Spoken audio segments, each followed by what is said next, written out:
le continent africain. Patrick, direction Niamey.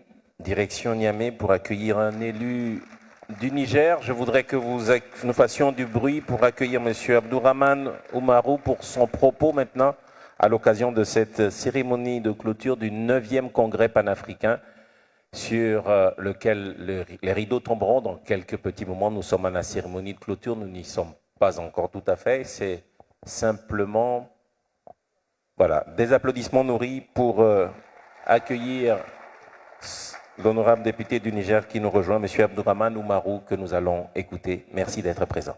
Merci. Permettez-moi, avant de commencer, transmettre les salutations africaines, fraternelles, mais surtout révolutionnaires de mon président, le président de la République du Niger, le général d'armée Abdourahmane Tchani. Excellence, Monsieur le Président de l'Assemblée nationale, représentant son Excellence le Président du Conseil, son Excellence Faure Gnassingbé, Mesdames et Messieurs les Présidents des institutions de la République, Mesdames et Messieurs les membres du gouvernement, Excellences, Mesdames et Messieurs les ambassadeurs, chefs de mission diplomatique et représentants des organisations internationales accréditées auprès de la République togolaise, honorables chefs traditionnels, gardiens de nos valeurs et nos identités, distingués invités, chers frères et sœurs venus d'Afrique et de la diaspora, très chers panafricanistes.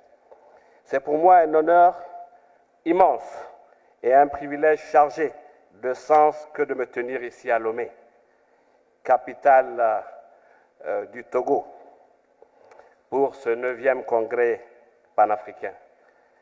Je voudrais saluer la rigueur, la vision et l'hospitalité avec lesquelles le Togo a accueilli ce rassemblement historique. Vous avez fait de ce congrès non seulement un espace de réflexion, mais aussi un véritable sanctuaire de la dignité africaine. En contemplant cette assemblée, en contemplant cette magnifique salle du Palais des Congrès, je sens la présence de nos ancêtres. Et ils nous observent. Et je sais qu'ils sont fiers de ce qu'ils sont en train de voir. Fiers de voir leurs fils et leurs filles, dispersés par l'histoire, revenir vers la terre-mère Africa. Fiers d'assister à ce moment où, tels des fleuves retrouvant leur lit originel, les afro-descendants retournent vers la source première, vers la matrice de notre humanité. Ils sont fiers de voir que malgré les siècles de rupture, nous sommes réunis ici pour poursuivre leur combat. L'unité, la souveraineté, la renaissance africaine. Cheikh Anta Diop, dans la pensée éclair, notre marche, nous rappelait ceci.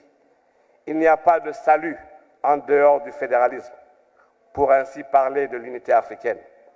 Aujourd'hui, la Confédération des États du Sahel, AES, en donne la première matérialisation moderne. Le Mali, le Burkina Faso, le Niger ont décidé d'assumer ce que beaucoup n'osaient même pas rêver. Une entité politique commune, une souveraineté collective, une architecture confédérale africaine bâtie par nous et pour nous, avec une force militaire unifiée, avec un passeport commun, avec un parlement confédéral, avec une banque d'investissement pour investir les grands projets de l'AES. Il est important de rappeler que le président Kwame Nkrumah proclamait que l'Afrique doit s'unir. Oui, l'Afrique doit s'unir ou périr. Et ce mercredi 10 décembre, ici même dans cette belle salle, Samia Nkrumah, sa fille, notre sœur, notre camarade, nous a rappelé la force visionnaire de son père et l'urgence de son message. Aujourd'hui, la Confédération des États du Sahel suit fidèlement cette ligne, bâtir une unité politique réelle, concrète et durable pour la liberté. Mais cette marche vers la liberté ne s'est pas faite sans douleur. Après la révolution du 26 juillet 2023, lorsque le général d'armée Abdourahmane Tchani et ses frères d'armes sont arrivés au pouvoir, le Niger a affronté une tempête d'une violence inouïe, sanctions économiques et financières d'une brutalité sans précédent, fermeture de toutes les frontières, coupure d'électricité par le Nigeria, pénurie de médicaments, manque de nourriture, une volonté manifeste d'asphyxier un peuple entier. On voulait briser notre volonté, éteindre notre lumière, réduire au silence notre dignité. Mais un peuple qui a choisi la liberté ne fléchit jamais. Nous avons tenu, nous avons résisté, nous avons avancé. Et c'est dans ces difficultés, c'est dans cette obscurité, une étoile a apparu, le Togo. Car il faut le rappeler, le Niger, le Burkina Faso, le Mali sont des pays enclavés. Oui, la Confédération des États du Sahel, AES, est une entité enclavée. Et ainsi, grâce à la vision panafricaniste du président Faure Gnassingbé, grâce à l'engagement du ministre des Affaires étrangères du Togo, le professeur Robert Doucet, le Niger et l'ensemble de l'AES ont trouvé ici un souffle vital, un passage stratégique, un soutien ferme et inébranlable. Ce geste n'était pas diplomatique, il était fraternel. Ce geste n'était pas circonstanciel, il était historique. Ce geste n'était pas symbolique, il était essentiel.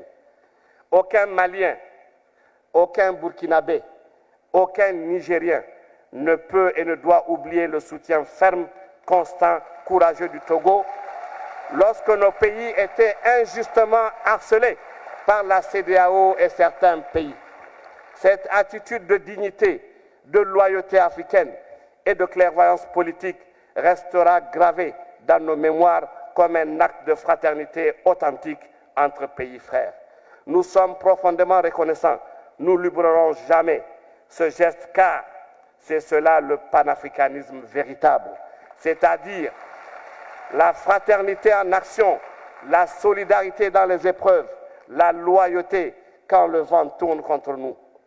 Excellences, Monsieur le Président de l'Assemblée nationale, représentant le Président du Conseil, Mesdames et Messieurs, distingués invités, très chers panafricanistes, permettez-moi également de rappeler ici une vérité de grande portée politique. Le premier voyage, c'est-à-dire la première sortie officielle de notre président, le général d'armée Abdourahmane Tchani, après son arrivée au pouvoir le 26 juillet 2023, c'était le Mali, le Burkina Faso et le Togo. Et le seul pays hors AES, je me répète, le seul pays hors AES qu'il a honoré d'une visite fut le Togo. Il fallait venir, il fallait dire merci, il fallait témoigner la reconnaissance du Niger envers cette terre qui n'a pas hésité à tendre la main lorsque beaucoup de pays nous tournaient le dos. Aujourd'hui, des milliers d'Africains et Afro-descendants, des Caraïbes, d'Amérique latine, d'Europe, d'Asie, nous observent avec espoir. Ils voient dans l'AES un brasier qui rallume la conscience africaine, une Afrique qui n'a plus peur, une Afrique qui s'assume et qui assume son destin. Si la Confédération des États du Sahel est debout, c'est grâce à la résilience des peuples du Sahel et grâce au soutien des pays amis comme le Togo qui offrent l'accès à la mer. Excellences, Monsieur le Président de l'Assemblée nationale, permettez-moi de saluer ici le leadership du Président du Conseil, son Excellence Faure Gnassingbé, mais également je vais saluer sa vision pour la stabilité de notre sous-région. Distingués invités, chers panafricanistes, ce 9e congrès panafricain de Lomé n'est pas seulement une rencontre, c'est un acte fondateur, un tournant historique, un engagement renouvelé pour une Afrique qui refuse désormais de marcher courbé. Avant de terminer, je voudrais remercier le gouvernement togolais pour cette invitation, pour cet accueil fraternel et pour la qualité exceptionnelle de l'organisation conduite par le ministre des Affaires étrangères, le professeur Robert Doucet. Je tenais également à féliciter toutes celles et tous ceux qui ont contribué de près ou de loin à la réussite de cet événement. la qualité des travaux en commission, mais également en plénière, avec des débats de haut niveau. Et bien entendu, pour finir, je conclus avec force et conviction pour dire ceci. Que notre unité devienne notre armure, que notre souveraineté devienne notre héritage, que notre solidarité devienne la colonne vertébrale de la grande Afrique à venir. Vive le Togo, vive la Confédération des États du Sahel, vive l'unité africaine, vive le panafricanisme, vive l'Afrique debout, libre, souveraine et victorieuse. Que Dieu vous bénisse, je vous remercie.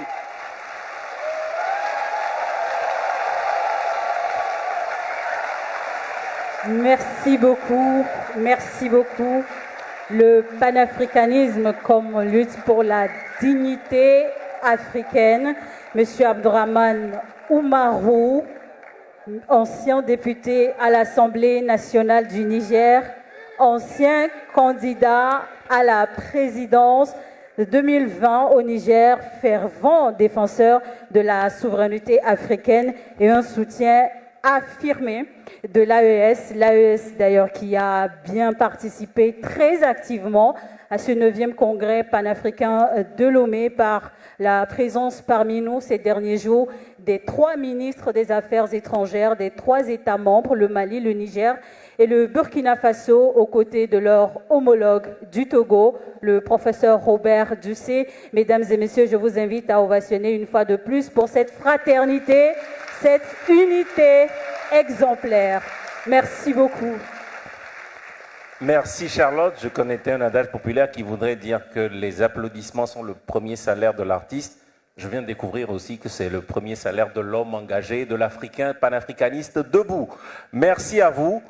Nous avons l'occasion ce jour, comme le disait tout à l'heure M. Oumarou, d'avoir une pensée pieuse pour nos ancêtres qui ont fait ce qu'il fallait, ayant une pensée précise pour ceux